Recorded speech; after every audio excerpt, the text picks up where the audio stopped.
అవును సార్, అక్కడ తీసి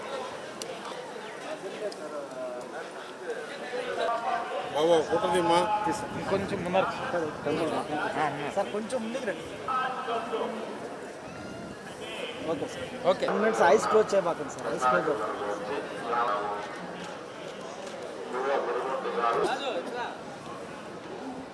ఓకే.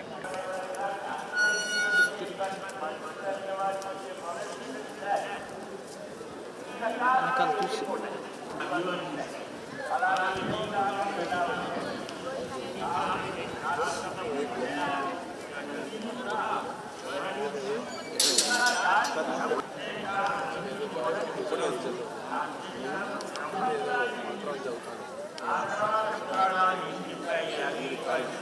వెనకాల మనుషులు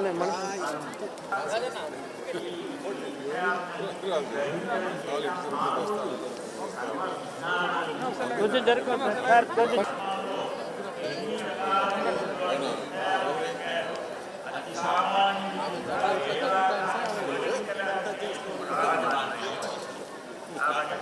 ఆంధ్రప్రదేశ్లో ఎలక్షన్ రిజల్ట్స్ వచ్చిన తర్వాత నేను అనకాపల్లిలో పార్లమెంట్ అభ్యర్థిగా భారీ మెజార్టీతో గెలిచిన.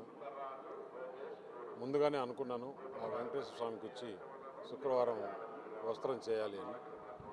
ఈరోజు చంద్రబాబు నాయుడు గారు అటు కూటమి ప్రభుత్వం, పవన్ కళ్యాణ్ గారు అందరూ ప్రమాణ స్వీకారం చేసిన తర్వాత మరుసటి రోజే ఇలా వస్త్రం రావడం, ఆ స్వామివారిని ఆంధ్రప్రదేశ్లో 5 సంవత్సరాల రాక్షస పాలన పోయి రామరాజ్యం తెచ్చిన దానికి స్వామివారికి ధన్యవాదాలు తెలుపుకుంటూ, స్వామివారి ఆశీర్వాదం ఎప్పుడూ ఆంధ్రప్రదేశ్ ప్రభుత్వం పైన, ఆంధ్రప్రదేశ్ ప్రజలపైన ఉండాలని కోరుకోవడం జరిగింది.